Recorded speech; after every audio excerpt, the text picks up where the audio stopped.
Shalom. Bapak Ibu sudah terkasih dalam Tuhan, pagi hari ini kita akan melanjutkan pembacaan firman Tuhan dari kitab Bilangan pasal 15. Kita akan mulai membaca dari ayat 22. Ini perikopnya dosa yang tidak disengaja. Jadi ada penyelesaian ketika kita melakukan dosa, tapi dosa itu tidak disengaja. Nah, berbeda halnya dengan dosa yang disengaja. Tidak ada pengampunan bagi orang itu. Bilangan pasal 15 di ayat 22. Ya, saya akan membaca ayat 23, Bapak Ibu Saudara yang terkasih dalam Tuhan. Ayat 22. Apabila kamu dengan tidak sengaja melalaikan salah satu dari segala perintah ini yang telah difirmankan Tuhan kepada Musa,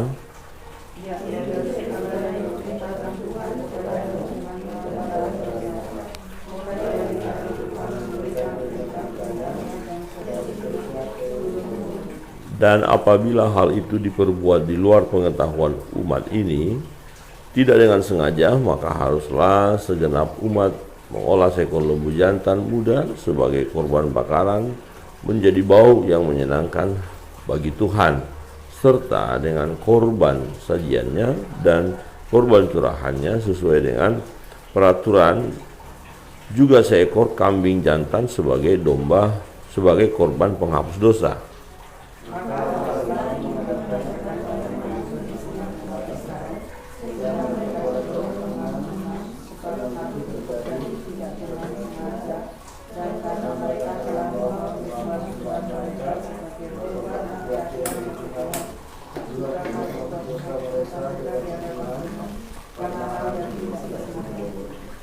Segenap umat Israel akan beroleh pengampunan, juga orang asing yang tinggal di tengah-tengahmu, karena hal itu dilakukan oleh seluruh bangsa itu dengan tidak sengaja.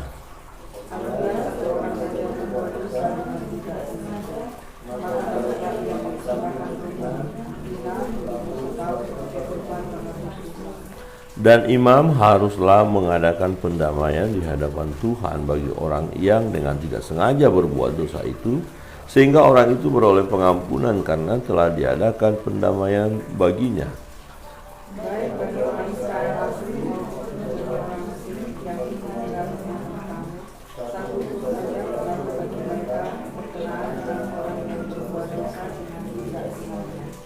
Tetapi orang yang berbuat sesuatu dengan sengaja, baik orang Israel asli, baik orang asing, orang itu menjadi penista Tuhan. Ia harus dilenyapkan dari tengah-tengah bangsanya bersama-sama, sebab ia telah memandang hina terhadap firman Tuhan dan menolak perintahnya. Pastilah orang itu dilenyapkan, kesalahannya akan tertimpa atasnya.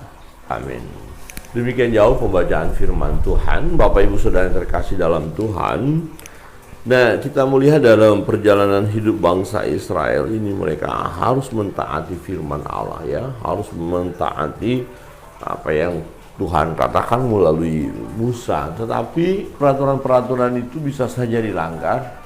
Nah, ada dua pelanggaran, satu pelanggaran yang tidak disengaja, tapi satu pelanggaran yang sengaja. Ya, artinya sengaja, ia tahu kalau dia melakukan itu hal yang salah, tapi tetap saja dilakukan, itu sengaja. Jadi melakukan pelanggaran itu dengan kesadaran juga bahwa itu sebenarnya nggak boleh dilakukan gitu loh, tapi tetap dilakukan. Nah, sedangkan pelanggaran yang tidak disengaja, dia melakukan hal itu tidak ada unsur kesengajaan, ya, dan dia tidak merancangkan hal itu, ya. Jadi dengan tiba-tiba, ya, spontan. Nah, saudara yang terkasih dalam Tuhan, jika dosa yang dilakukan oleh seseorang atau bangsa itu adalah dosa yang tidak disengaja, maka ada penyelesaiannya. Ya, jadi dosa itu tidak disengaja mereka, maka ada pendamaian. Nah, dikatakan di ayat 25, maka haruslah imam mengadakan pendamaian bagi segenap umat Israel sehingga mereka beroleh pengampunan. Sebab hal itu terjadi tidak dengan sengaja, ya, dan karena mereka telah membawa persembahan-persembahan mereka sebagai korban api-apian bagi Tuhan, juga korban penghapus dosa, dosa mereka di hadapan Tuhan karena hal yang tidak disengaja itu. Jadi karena dosa itu tidak dia sengaja, kemudian ketahuan bahwa dia telah melakukan dosa, maka ini harus ada pengakuan dosa. Ya, harus ada pengakuan dosa dan penyelesaiannya. Nah, kalau dalam PL kita lihat di sini adalah ada korban penghapus salah, penghapus dosa. Nah, kalau sekarang tidak lagi menggunakan korban itu bagi orang yang sudah percaya Yesus, kemungkinan dia jatuh dalam dosa ada. Ya, tapi dosa yang tidak disengaja. Nah, untuk itu dia harus datang kepada Tuhan, ya, mengaku dosa-dosa itu. Nah, apabila kita mengaku segala dosa dan kesalahan kita, ya setia dan adil dan akan menyucikan kita dari segala dosa dan kesalahan kita. Jadi penyelesaiannya adalah datang, ada pengampunan. Bagi orang yang melakukan dosa, yang dosa itu tidak disengaja, ada pengampunan. Ya, ini yang pertama, ada pengampunan. Mungkin aduh ini parah juga ini dosa yang saya lakukan, tapi waktu kita melakukan itu tidak disengaja, ya tidak dirancangkan, maka ya ada penyelesaian bagi dosa yang kita lakukan itu. Nah, penyelesaiannya yaitu dalam pembacaan kita bahwa mereka ada kan korban, ya, melakukan korban, ya, jadi korban itu melambangkan pengudusan diri seseorang atau umat, ya. Jadi mereka kembali dipulihkan hubungan dengan Tuhan. Nah, ini juga yang terjadi dalam hidup manusia. Setelah manusia itu jatuh dalam dosa, ya dia dikuasai dosa dan dia membutuhkan juru selamat, dan Yesus Tuhan yang datang ke dunia untuk menyelesaikannya.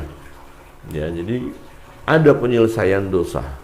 Ya, ini yang pertama harus kita yakin, ada penyelesaian dosa. Tetapi dosa itu bukan ya dosa yang kita lakukan atas kesadaran kita kemudian kita tidak mau berubah. Nah, ini namanya mempermainkan kasih karunia Allah dan tidak akan ada penyelesaian lagi. Misalnya kita sudah bertobat tapi terus lakukan lagi hal yang jahat. Nah, apakah Yesus akan datang lagi untuk disalibkan mengampuni dosa-dosa kita? Tidak akan mungkin. Ya, saudara yang terkasih dalam Tuhan, kita harus menyadari bahwa ada kalanya sampai sekarang kita melakukan dosa yang tidak kita sengaja. Ya, terpancing barangkali kata-kata kita tidak baik, terpancing pikiran kita tidak baik. Tapi itu sewaktu-waktu saja atau tidak akan permanen, tidak akan lama tinggal di dalam hidup kita. Saudara yang terkasih dalam Tuhan, yang pertama, kalau dosa itu dilakukan tidak disengaja, maka ada pengampunan, ya. Dia 24, segenap umat Israel akan beroleh pengampunan. Nah, segenap umat Israel akan beroleh pengampunan, juga orang asing yang tinggal di tengah-tengah kamu, karena hal itu dilakukan oleh seluruh bangsa itu dengan tidak sengaja. Jadi seluruh bangsa itu melakukan dosa, ya, bahkan ada bangsa-bangsa lain yang berada bersama dengan mereka akhirnya mengalami lawatan Tuhan, ya. Dan juga dikatakan mereka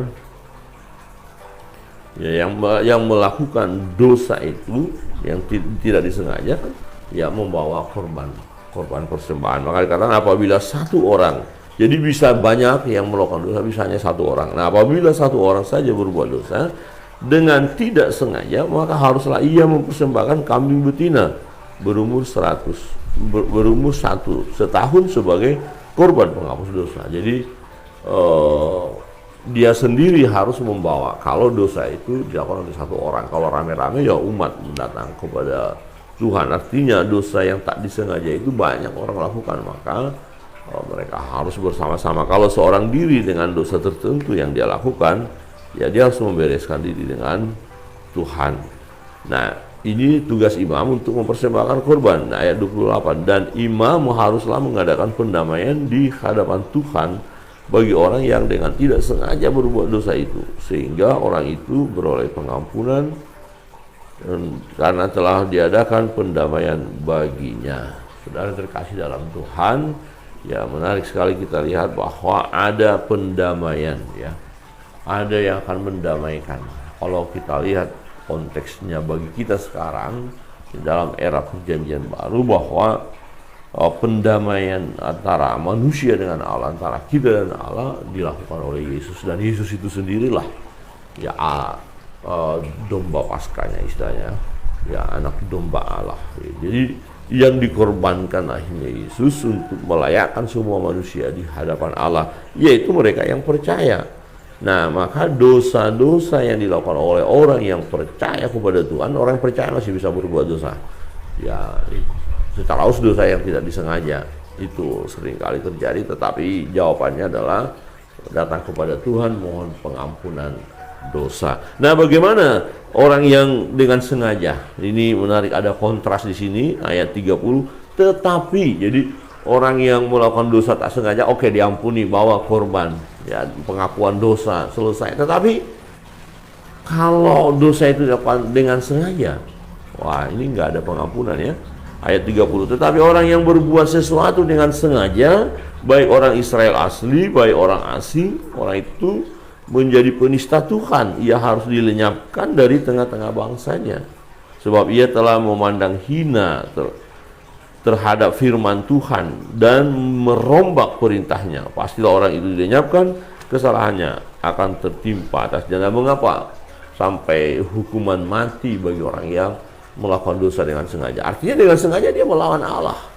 Dia terlalu berani sama Tuhan. Jadi orang yang tidak melakukan firman Allah dengan kesadarannya, ya, jadi sadar, wah, mestinya saya harus berbuat baik, tapi dalam kesadarannya dia lakukan hal yang jahat, ya, bukan dia tidak tahu loh, ya, tahu, tapi sadar, dia sadar, tapi dia lakukan dosa itu. Nah, dosa yang disengaja, jadi dia lakukan, mencuri tidak boleh, ya, saya tahu mencuri tidak boleh, tapi kalau kalian kepepet bolehlah. Nah, tetap tidak boleh.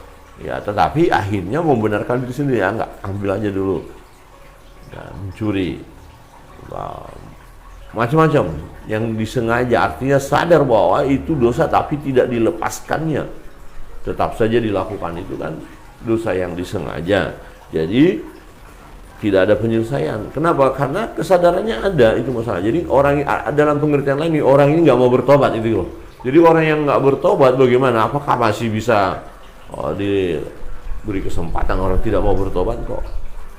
Ya, untuk itu dosa yang dengan sengaja, ya, ini karena mengeraskan hati. Kalau kita lihat bangsa itu akhirnya banyak mengalami kematian juga ketika mereka di padang gurun itu, karena mereka tidak taat kepada firman. Nah, untuk itu Bapak Ibu Saudara yang terkasih dalam Tuhan, kebenaran firman ini mengingatkan kita bahwa kita ini masih lemah. Ya, dosa yang sengaja mungkin, boleh mungkin, ya, atau setidak-tidaknya tidak terjadi dalam hidup kita, ya, karena kita tahu itu dosa. Tapi dosa yang tak sengaja, ya, kita lakukan kesalahan atau dosa tapi kita tidak sadar hal itu, maka solusinya ada pendamaian, ya, datang kepada Tuhan, ya, mengaku segala dosa dan kesalahan kita, maka Dia setia dan adil, dan Dia akan menyucikan, menguduskan kita dari setiap dosa dan kesalahan kita. Dan akhirnya perjalanan hidup kita ada namanya progressive sanctification. Jadi penyucian yang terus-menerus terjadi dalam hidup kita hingga garis akhir yang sempurna. Kiranya kebenaran firman Tuhan menolong kita, menguatkan kita untuk kita terus menjaga hidup kudus di hadapan Allah dan berjuanglah melakukan hal yang baik dan benar, karena untuk itu kita dipanggil oleh Tuhan, karena untuk itulah Tuhan memilih kita. Kita akan masuk dalam doa-doa kita serahkan semua kepada Tuhan, dan kita naikkan satu pujian sebelumnya.